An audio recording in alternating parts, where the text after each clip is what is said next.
नमस्कार दोस्तों, स्वागत है आपका हमारे चैनल बिहारी नॉनस्टॉप न्यूज में। तो चलिए बिहार की 10 प्रमुख बड़ी खबरों को जानते हैं। तो खबरों की ओर आगे बढ़ने से पहले एक नजर सुर्खियों पर। पटना में हो रहा था ब्रांडेड कंपनी के नाम पर अवैध शराब बनाने का काम। पुलिस ने की छापेमारी तो खुला राज। बिहार के मधेपुरा में 3 लोगों की संदिग्ध मौत। 1 दर्जन से अधिक लोग निजी अस्पताल में करा रहे हैं इलाज। लोकसभा में गूंजा विक्रमशिला विश्वविद्यालय का मुद्दा। सांसद निशिकांत दुबे ने अहमियत बताकर दिए सुझाव। फर्जी एडीएम बनकर विधवा से किया विवाह। गिरफ्तार करने गई पुलिस तो तान दिया चिड़िया मारने वाला पिस्टल। होली के मौके पर एक तरफ जहां पूरे बिहार में जहरीली शराब से 2 दर्जन के करीब मौतें होने की सूचना है, वहीं राजधानी पटना में सरकार के नाक के नीचे शराब का कारखाना पकड़ा गया है। शराब बनाने और उसे बेचने का मामला राजधानी के पत्रकार नगर इलाके का है। पटना पुलिस की इस कार्रवाई में शराब बनाने वाले कई उपकरण जब्त किए गए हैं। हालांकि पटना पुलिस अभी इस कार्रवाई के संबंध में अभी खुलकर कुछ नहीं बता रही है। दरअसल शनिवार को पटना के एसएसपी मानवजीत सिंह ढिल्लों को इसकी जानकारी मिली थी। इसके बाद पुलिस ने इतनी बड़ी कार्रवाई की है। एसएसपी की माने तो कारखाने में ब्रांडेड कंपनी के नाम पर नकली शराब बनाने का काम किया जा रहा था। जिन लोगों को पुलिस ने अपनी हिरासत में लिया है, उनसे पूछताछ करने के बाद बहुत सारी बातें निकलकर सामने आएंगी। कई लोगों की पहचान का पुलिस ने पता लगाया है। उनकी निशानदेही पर ही पटना के कई जगहों पर छापेमारी चल रही थी। शराब बनाने के लिए स्प्रिट की सप्लाई कहां से हुई थी, बोतल कहां से ढूंढ कर लाए गए थे और कितने और कहां से रैपर छपाकर लाए गए थे, इसके अलावा शराब की पैकिंग कैसे की जा रही थी, इन सारी बातें तफ्तीश करने में पटना पुलिस जुटी हुई है। बिहार के मधेपुरा से बड़ी खबर सामने आ रही है। जिले के मुरलीगंज प्रखंड के दिग्गी में 2 की संदिग्ध मौत हो गई है, जबकि नगर पंचायत से 1 लोग की मौत हो गई है। वहीं 1 दर्जन से अधिक लोगों की हालत गंभीर है। इधर पुलिस जहरीली शराब पीने से मौत होने से इनकार कर रही है। जानकारी के अनुसार मुरलीगंज प्रखंड अंतर्गत दिग्गी पंचायत एवं मुरलीगंज नगर पंचायत क्षेत्र में होली के दिन शुक्रवार की देर रात कुछ युवकों की तबीयत बिगड़ने लगी, जिससे आनन फानन में सामुदायिक स्वास्थ्य केंद्र मुरलीगंज लाया गया, जहां उसे सांस लेने में तकलीफ और सीने में जलन होने पर डॉक्टरों ने स्थिति को गंभीर देखते हुए दिग्गी मेडिकल कॉलेज मधेपुरा भेज दिया। वहीं परिजनों द्वारा उन्हें मेडिकल कॉलेज से सीधे सहरसा प्राइवेट संस्थान में इलाज कराने पहुंच गए, जहां शुक्रवार की देर रात मौत हो गई। आनन फानन में परिजनों द्वारा शव का अंतिम संस्कार भी कर दिया गया। घटना के बारे में बताया जा रहा है कि शाम 7 बजे जैसे ही संजीव रमानी का शव घर पहुंचा, दूसरी तरफ वहीं पड़ोस के ही विकास कुमार और भानु कुमार की स्थिति बिगड़ने लगी, जिन्हें शाम 7 बजे सामुदायिक स्वास्थ्य केंद्र मुरलीगंज लाया गया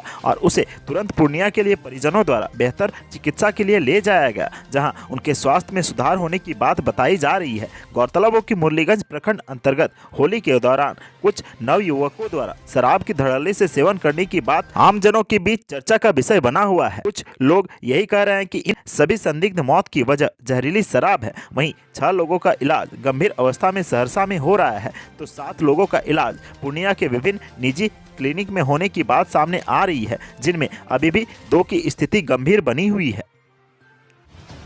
लोकसभा में फिर एक बार ऐतिहासिक विक्रमशिला विश्वविद्यालय का मुद्दा उठा। भाजपा सांसद निशिकांत दुबे ने सदन में इससे जुड़े मुद्दे को उठाया।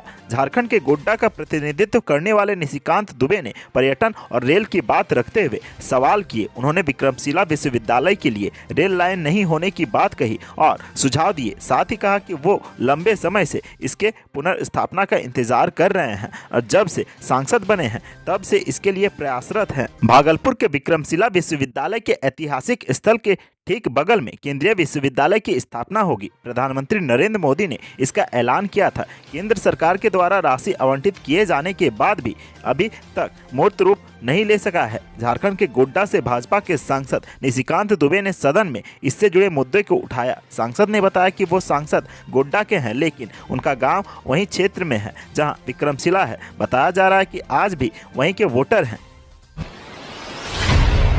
मुजफ्फरपुर सदर थाना क्षेत्र के शांति विहार कॉलोनी से फर्जी एडीएम पकड़ा गया है। उसकी पहचान पटना के गर्दनीबाग थाना क्षेत्र के सरिस्ताबाद पूर्वी टोला निवासी आकाश कुमार के रूप में किया गया है। एक विधवा महिला को प्रेम की जाल में फंसा उससे हमदर्दी जताकर शादी करके बीते 1 साल से 1 करोड़ से अधिक की संपत्ति ठगी कर ली है। रविवार की शाम पीड़ित महिला अपने भाई के साथ सदर थाना पहुंच रोते हुए अपने आप बीती बताई। सूचना पर सदर थाने के दरोगा मणिभूषण व Jainendra Jha police team team के साथ उसके आवास पर पहुंचे। पुलिस को देखते ही उस पर पिस्टल तान दिया। पुलिस कुछ देर के लिए सकते में आ गई, लेकिन दरोगा मणिभूषण ने उसको एक झटके में जमीन पर पटक कर उसके हाथ से पिस्टल छीन ली। तब पता चला कि यह नकली है। पुलिस टीम ने उसके पास से कटिहार व मुजफ्फरपुर एडीएम का बोर्ड, आई कार्ड, 2 नकली पिस्टल, चाकू, कई मेडल, मोमेंटो, समाहरणालय का प्लेट, लाल बत्ती, 3 वायरलेस सेट बरामद किया है। साथ ही एडीएम का बोर्ड लगा एक कार भी जब्त करके थाने लाई गई है। गिरफ्तार सातिर आकाश कुमार से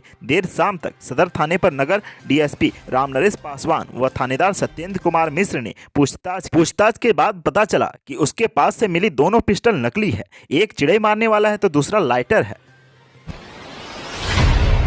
बिहार में शराबबंदी को लेकर सरकार अब नरम पड़ती दिख रही है। विधानसभा शराबबंदी कानून में संशोधन का विधेयक पेश किया जाएगा। विधानसभा में बिहार मद निषेध और उत्पादन संशोधन विधेयक 2022 लाने से पहले विधायकों के बीच इसकी कॉपियां बांटी गई थी ताकि वह इसके प्रारूप में वाकिफ हो सके। यह विधेयक इसी सत्र में पास किया जाना है। नए शराबबंदी कानून में पियक्कड़ों को बहुत छूट दी गई है। इसके मुताबिक कोई व्यक्ति नशे की अवस्था में पाया जाता है तो उसे तत्काल गिरफ्तार किया जाएगा। इसके बाद निकट के एग्जीक्यूटिव मजिस्ट्रेट के सामने पेश किया जाएगा, जहां उसे जुर्माना देना होगा। यदि वह सरकार द्वारा जुर्माने का भुगतान कर देता है तो उसे छोड़ दिया जाएगा। जुर्माने न देने पर 1 माह का कारावास दिया जाएगा। वहीं पहली बार गाड़ी पकड़े जाने पर भी उसे जब्त करने के बजाय जुर्माना लेकर उसे छोड़ा जा सकेगा। हाँ, इसमें बड़े और मालवाहक वाहन शामिल नहीं होंगे। प्राइवेट छोटी गाड़ियां जिसमें कम मात्रा में शराब मिलेगी उसे ही यह छूट मिलेगी। अब जब्त की गई शराब अगर किसी वजह से सुरक्षित ले जाना संभव नहीं है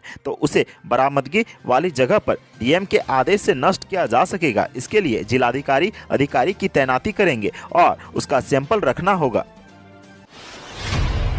बिहार के ऊर्जा मंत्री विजेंद्र प्रसाद यादव ने विधानसभा में घोषणा की है कि बिहार के बिजली व्यवस्था को आधुनिक बनाने और उसकी आधारभूत संरचना को विकसित करने के लिए विभाग अगले 1-2 सालों में 10,000 करोड़ से अधिक रुपये खर्च करेगा। वित्त मंत्री ने वित्तीय वर्ष 2022-23 के लिए ऊर्जा विभाग की गजटिया मांग पर सदन में कहा कि 24 घंटे गुणवत्तापूर्ण बिजली आपूर्ति सुनिश्चित करने के लिए आधुनिकीकरण योजना के क्रियान्वयन के लिए 10 करोड़ रुपये से अधिक की राशि खर्च की जाएगी। साथ ही कहा है कि विद्युत क्षेत्र में आधुनिकीकरण के दौरान ट्रांसमिशन लॉस कम करने के लिए सभी आवश्यक कदम उठाए जाएंगे ताकि इसे राष्ट्रीय औसत पर लाया जा सके। ऊर्जा मंत्री ने कहा है कि पावर सेक्टर को मजबूत करके ही विकास किया जा सकता है, लिहाजा इस दिशा में पूरी ताकत से काम किया जाएगा। सोलर प्लांट भी स्थापित करना है। उन्होंने आंकड़ों के जरिए साफ किया है कि पिछले 17 सालों में किस तरह बिहार के ऊर्जा विभाग ने बुलंदी छुई है। उदाहरण के लिए 2005 में बिजली खपत 700 मेगावाट थी, अब बढ़कर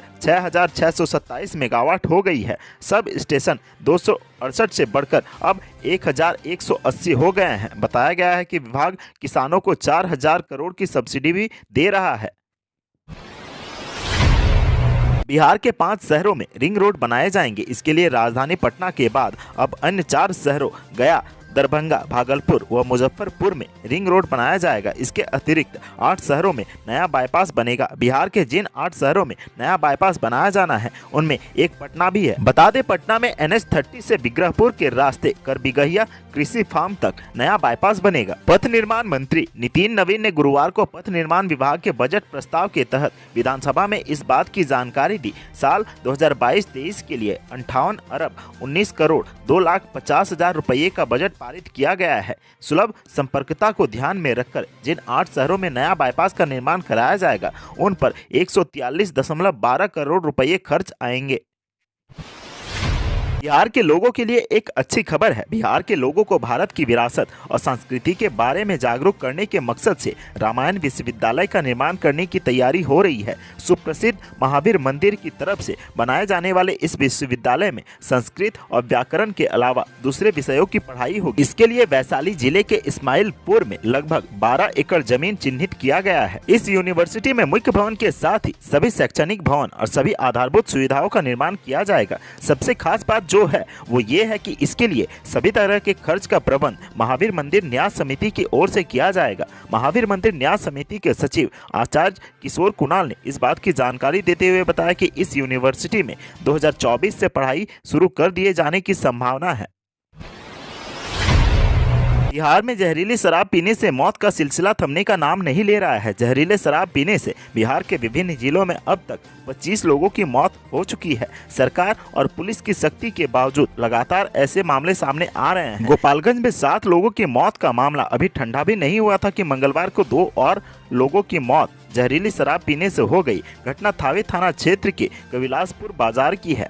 मृतक के परिजनों की माने तो दोनों देर रात शराब पीकर घर आए थे। सुबह उठे तो आंखों की रोशनी चली गई। सीने में दर्द की शिकायत के बाद परिजन अस्पताल ले गए, लेकिन रास्ते में ही दोनों की मौत हो गई। मृतकों की पहचान कविलासपुर निवासी 40 वर्षीय सैफुद्दीन कुरैशी और 50 वर्षीय उपेंद्र यादव के रूप में की गई है। पुलिस के डर से परिजनों ने मंगलवार की देर रात दोनों शवों का दाह संस्कार कर दिया। इधर पुलिस ने शराब से मौत का बात से सीधे तौर पर इनकार कर दिया है।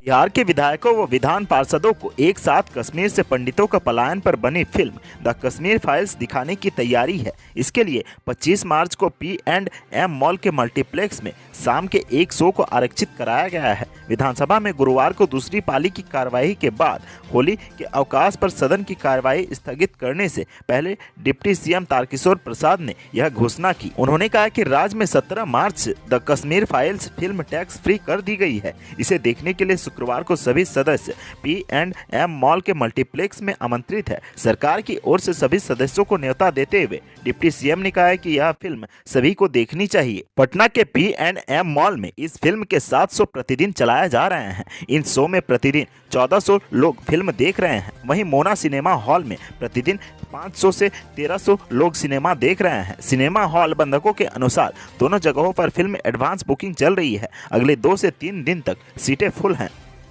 आज की सुर्खियों में बस इतना ही। बिहार से जुड़ी खबरों के लिए सब्सक्राइब करें हमारे चैनल को और साथ ही साथ वीडियो अगर पसंद आए तो लाइक, कमेंट, शेयर करना ना भूलें।